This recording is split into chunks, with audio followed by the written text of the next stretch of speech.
ನಮಸ್ಕಾರ. Speed news ವಿಶೇಷ ಕಾರ್ಯಕ್ರಮಕ್ಕೆ ಸ್ವಾಗತ. ನಾನು ಸುನಂದ ಅನ್ಸೂಯ. ರಾಜಗುರು ದ್ವಾರಕನಾಥ್ ಗುರೂಜಿಯವರು ಮುಖ್ಯಮಂತ್ರಿ ಡಿ.ಕೆ. ಶಿವಕುಮಾರ್ ಅವರ ಒಂದು ಭವಿಷ್ಯ ಹೇಗಿದೆ, ಅವರ ಹಣೆ ಬರಹದಲ್ಲಿ ಎಷ್ಟು ವರ್ಷ ಅವರು CM ಆಗಿರ್ತಾರೆ ಅನ್ನೋದರ ಬಗ್ಗೆ ಇದೀಗ ಒಂದು ಸ್ಫೋಟಕ ಭವಿಷ್ಯವನ್ನು ಹೇಳಿದ್ದಾರೆ. ಮುಂದೆ ಬರುವಂತಹ ಎಲೆಕ್ಷನ್ನಲ್ಲಿ ಗೆದ್ದು ಮತ್ತೆ ಡಿ.ಕೆ. ಶಿವಕುಮಾರ್ ಅವರು ಅಧಿಕಾರಕ್ಕೆ ಬರ್ತಾರಂತೆ. ಆಮೇಲೂ ಸಹ 5 ವರ್ಷ ಪೂರ್ತಿ ಮುಖ್ಯಮಂತ್ರಿಯಾಗಿ ಮುಂದುವರಿತಾರೆ ಅಂತ ಹೇಳಿ ಅವರ ಭವಿಷ್ಯವನ್ನು ರಾಜಗುರು ದ್ವಾರಕನಾಥ್ ಗುರೂಜಿಯವರು ಇದೀಗ ಫೈನಲ್ ಮಾಡಿಬಿಟ್ಟಿದ್ದಾರೆ. ಬೆಂಗಳೂರಿನಲ್ಲೇ ನಡೆದಂತಹ ಒಂದು ದೇವಸ್ಥಾನದ ಭೂಮಿ ಪೂಜೆ ಕಾರ್ಯಕ್ರಮದಲ್ಲಿ CM ಡಿ.ಕೆ. ಶಿವಕುಮಾರ್ ಅವರ ಜೊತೆಗೆ ಗುರೂಜಿನೂ ಬಂದಿರ್ತಾರೆ. ಆಗ ಈ ಒಂದು ಮಾತುಗಳನ್ನು ಆಡಿದ್ದಾರೆ. ಕೆಲವೊಂದು ವರ್ಷಗಳ ಹಿಂದೆನೇ ಇವರು ಒಂದ್ಸಲ ಡಿ.ಕೆ. ಶಿವಕುಮಾರ್ ಅವರು ಮುಖ್ಯಮಂತ್ರಿ ಆಗ್ತಾರೆ ಅಂತ ಹೇಳಿ ಭವಿಷ್ಯವನ್ನು ಹೇಳಿರ್ತಾರೆ. ಆಗ ಡಿ.ಕೆ. ಶಿವಕುಮಾರ್ ಅವರನ್ನು ಹಾಡಿ ಹೊಗಳಿದ್ರು. ಅದನ್ನು ಕೂಡ ಇಲ್ಲಿ ನೆನಪು ಮಾಡ್ಕೊಂಡಿರ್ತಾರೆ. ನಾನು ಸಾಮಾನ್ಯ ಮನುಷ್ಯ, ದೇವರು ನಡೆಸಿದಂತೆ ನಡೆಸ್ಕೊಳ್ತೇನೆ. ಡಿ.ಕೆ. ಶಿವಕುಮಾರ್ ಅವರು CM ಆಗ್ತಾರೆ ಅಂತ ಹೇಳಿ ನಾನು ಮೊದಲೇ ಹೇಳಿದ್ದೆ. ಅದರಂತೆ ಅವರು CM ಆಗಿದ್ದಾರೆ.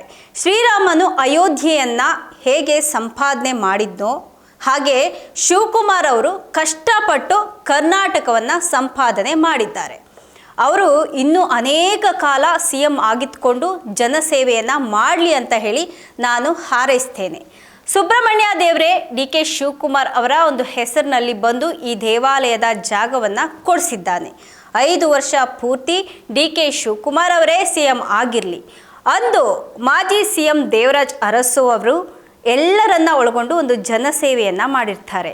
ಇಂದು ಡಿ.ಕೆ.ಶಿ ಅವರು ಕೂಡ ಎಲ್ಲರನ್ನ ಆಧಾರದಿಂದ ಕಂಡು ಸೇವೆಯನ್ನು ಮಾಡ್ತಾ ಇದ್ದಾರೆ ಅಂತ ಹೇಳಿಬಿಟ್ಟು ಗುರೂಜಿಯವರು ಭಾವುಕರಾಗಿ ಮಾತನಾಡಿದ್ದಾರೆ. ಇಲ್ಲಿ ಇದೇ ವೇಳೆ ಒಂದು ದ್ವಾರಕನಾಥ್ ಗುರೂಜಿ ಅವರೊಂದಿಗಿನ ಒಂದು ತಮ್ಮ ಹಳೆಯ ದಿನಗಳನ್ನು ಕೂಡ ಡಿ.ಕೆ. ಶಿವಕುಮಾರ್ ಅವರು ನೆನಪು ಮಾಡಿಕೊಂಡಿದ್ದಾರೆ. ಹಾಗೆ ಅವರು ಸಹ ಮಾತನಾಡಿದ್ದಾರೆ.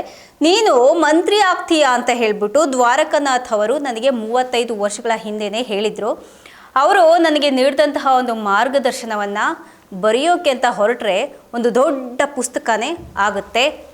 ಕಳೆದ ಒಂದು 5 ರಿಂದ 6 ವರ್ಷಗಳಿಂದ ನಮ್ಮ ಮನೆ ದೇವರು ತಿರುಪತಿಗೆ ನಾನು ಹೋಗೋದಕ್ಕೆ ಆಗಿರಲಿಲ್ಲ. ಇತ್ತೀಚೆಗೆ ಅವರೇ ನನಗೆ ತಿರುಪತಿಗೆ ಹೋಗಿ ಬರುವಂತೆ ಹೇಳಿದರು.